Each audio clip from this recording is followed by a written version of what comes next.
Ligue des Champions, vidéo d'avant-match, c'est à notre tour les gars. C'est à notre tour de jouer les huitièmes de finale de la Ligue des Champions. Le match se jouera mercredi soir face au Napoli, au Maradona Stadium. Voici comment est-ce que notre très chère équipe du FC Barcelone peut faire pour gagner ce match.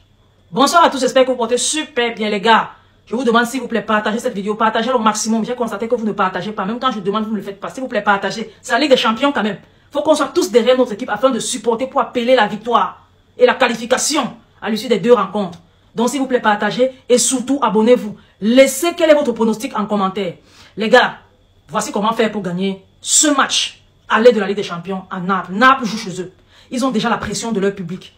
Ils doivent tout faire pour gagner. Et nous, on le sait. Donc, qu'est-ce qu'on doit faire? On doit tout simplement être lucide, jouer un football posé. Déjà, retenir dans nos têtes que le match se joue en aller-retour. On n'est pas obligé de se qualifier sur le premier match. On n'est pas obligé de gagner le premier match. On n'est pas obligé de poursuivre l'égalisation durant le premier match. Non. On peut laisser et perdre. Par exemple, je dis n'importe quoi, je ne dis pas que c'est ce qu'il faut faire. Mais si ça arrive, il est important, peut-être il est important de rentrer étant mené avec un but de différence. Et puis de rectifier le tir chez nous. Que de tout faire pour égaliser en Naples et puis se trouver être mené avec une différence de 2 buts. Je ne sais pas si on se comprend. Il est important, si vous avez encaissé un but, si Naples a marqué contre le Barça, il est important de jouer posément, de ne pas tout faire pour égaliser. Parce qu'en faisant tout pour égaliser, on peut s'exposer. Connaissant les attaquants de Naples, ils vont planter un autre but derrière nous si on va trop vers l'avant en essayant d'égaliser. On n'est pas obligé d'égaliser au match aller, on peut égaliser au match retour chez nous et tuer le match. Du coup, il faut être lucide. Je dis ça pourquoi? Parce qu'on a beaucoup trop de jeunes joueurs qui ont certainement eu à jouer la Ligue des Champions, mais pas la Ligue des Champions professionnelle des équipes premières. Bon, le contexte est très certainement différent. Ici, il va falloir faire les choses calmement et bien.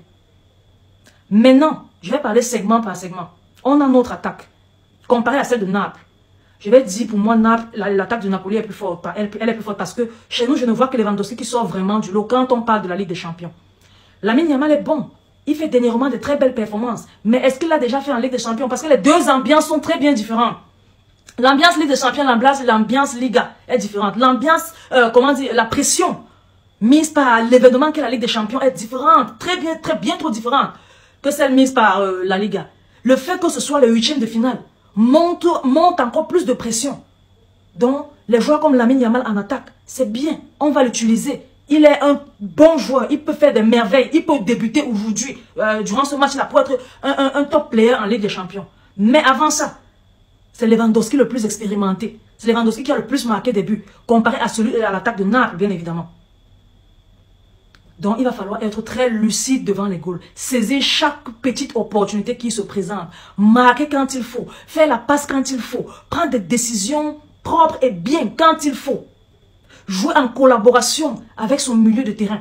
Et pour le milieu de terrain, il est clair que le milieu de terrain du Barça dépasse le milieu de terrain du Napoli. Que ce soit en match avec ou sans ballon, le milieu de terrain du Barça dépasse celui de Napoli. Peu importe quel milieu de terrain on va aligner mercredi. Je sais déjà que Gundogan et Frenkie de Jong qui seront présents donnent un très gros avantage sur le milieu de Naples. Bon, il est important pour d'autres milieux d'être très concentrés, avec ou sans ballon, manger le milieu de Naples complètement. Surtout de bien communiquer avec non seulement son attaque, mais aussi sa défense.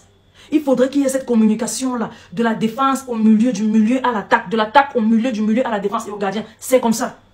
Maintenant, on va faire appel à notre défense. Une défense très souvent habituée à prendre les buts. Je sais pas, la 2e, 3e, 4e, 5e, 6e minute. Non. Ici, il ne faut pas faire ça.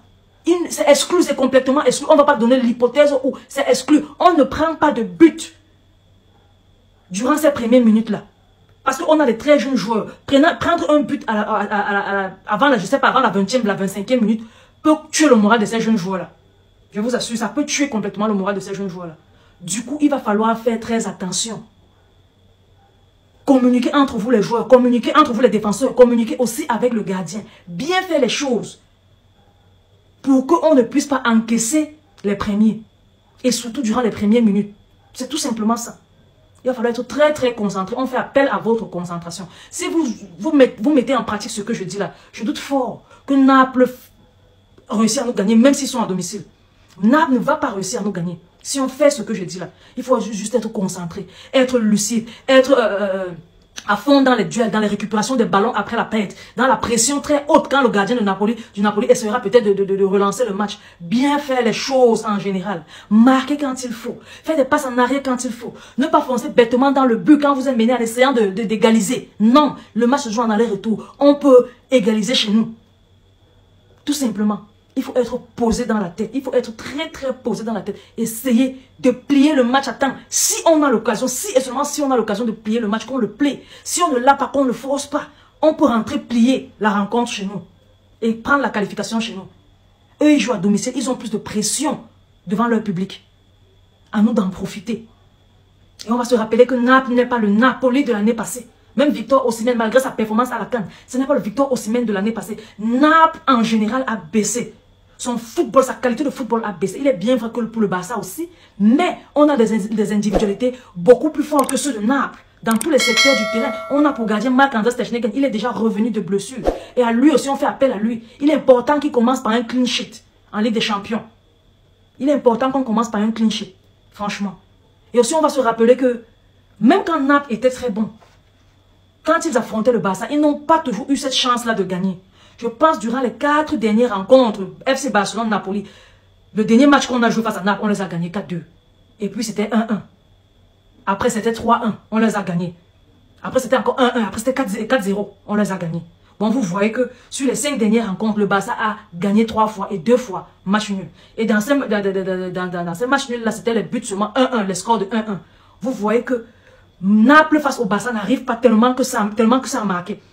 Durant les 4 dernières rencontres, les 5 dernières rencontres, ils n'ont marqué seulement 2 fois, 2 buts en un match. Le reste c'était 1-1-1 et 0. Déjà, il faut comprendre ça et ne pas aller là-bas en tremblant. N'allons pas là-bas en tremblant. Allons là-bas gagner. Parce que oui, le Barça peut gagner Naples. Faites tout et marquez les premiers. Voilà notre conseil. Faites tout et marquez les premiers. Quand vous marquez les premiers, vous temporisez. Vous les laissez souffler s'ils peuvent. Bon, vous soufflez vous-même en leur endormant. Et puis vous ajoutez un autre but tout simplement. Il va falloir contrecarrer leurs attaquants. Le milieu doit être fort. Il va falloir, notre milieu de terrain doit séparer, doit éteindre le milieu de Naples afin de séparer leur milieu de leur défense. S'il n'y a pas de liaison entre leur milieu et leur défense, je vois mal comment est-ce qu'ils vont faire pour marquer. Tout simplement ça. Il va falloir gérer aussi les temps forts. On aura beaucoup de temps forts. Durant nos temps forts, il est important de saisir chaque occasion de but et de planter un but. De ne pas laisser les temps forts de Napoli, parce que oui, Naples aura aussi des temps forts. De ne pas laisser leur temps fort s'éterniser. Et aussi de ne pas leur laisser concrétiser durant leur temps fort. C'est aussi simple que ça. Si on applique tous ces conseils-là, on va gagner ce match. On va traverser les 8e de finale. On va traverser les 8e de finale et puis on va prier, croiser les doigts, de tomber sur un autre Naples en quart de finale. Faire la même chose et passer en demi-finale. Et là maintenant, c'est en demi-finale que ça va se corser. Mais avant tout les gars, je vous souhaite énormément de chance. Je vous envoie beaucoup des ondes positives. Je vous aime beaucoup, nos joueurs. S'il vous plaît, rendez-nous fiers. Ne nous faites pas trembler ce mercredi soir.